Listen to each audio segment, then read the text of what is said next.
গতকালকে মাইলস্টোন স্কুলের দুর্ঘটনার সময় কিছু দোকানদার 2 লিটার পানির বোতলের দাম নিয়েছে তারা 600 টাকা। আবার কিছু কিছু রিক্সা চালক দেখলাম 100 টাকার ভাড়া নিচ্ছে 1000 টাকা। আপনি চিন্তা করতে পারেন যে এতগুলো বাচ্চা মারা যাচ্ছে, এরপরেও এই মানুষের হৃদয়ে বিন্দু মাত্র কোনো দয়া হচ্ছে না। এরা কবে মানুষ হবে আপনি বলতে পারেন? এতগুলো স্টুডেন্টের জীবন যেখানে শেষ হয়ে যাচ্ছে, সেই সময় তারা এই ধরনের অমানবিক কাজ করতেছে। অথচ দেখেন এই মেহরিন চৌধুরী নামের শিক্ষিকা, যিনি তার স্টুডেন্টদেরকে বাঁচানোর জন্য নিজের জীবনকে বিলিয়ে দিয়েছে, তিনি বলছেন আমি একজন মানুষ দুনিয়া থেকে চলে গেলে তাতে কোনো ক্ষতি হবে না, কিন্তু আমার এই ফুটন্ত ফুল, আমার স্টুডেন্ট, আমার ছাত্ররা যদি দুনিয়া থেকে বিদায় হয়ে যায়, এটা আমি শিক্ষিকা হিসেবে কখনো মেনে নিতে পারি না। তার হাজবেন্ড জিজ্ঞেস করলো যে তোমার বাসায় তো 2টা সন্তান আছে, তুমি একবারও কি তাদের কথা চিন্তা করলা না? তুমি স্টুডেন্টদের কথা চিন্তা করলা? তখন তিনি তার স্বামীকে বলছেন, দেখো এই কঠিন সময় আমি বাচ্চাদেরকে ফেলে নিজের জীবন নিয়ে পালাতে পারতাম, কিন্তু আমি যখন দেখলাম আমার বাচ্চারা, আমার স্টুডেন্টরা আমার চোখের সামনে শেষ হয়ে যাচ্ছে,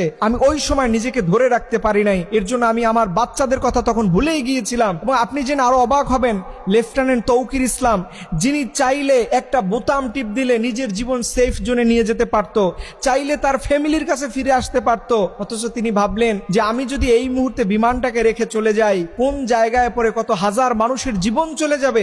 এই চিন্তা ভাবনা করে পাইলট শেষ বিন্দু পর্যন্ত বিমানের মধ্যে ছিলেন। তার সুযোগ ছিল বেঁচে ফেরার, কিন্তু তিনি ফিরলেন না। তিনি সেই জায়গাতে নিজের জীবন দিয়ে এ দেশের মানুষকে রক্ষা করলেন।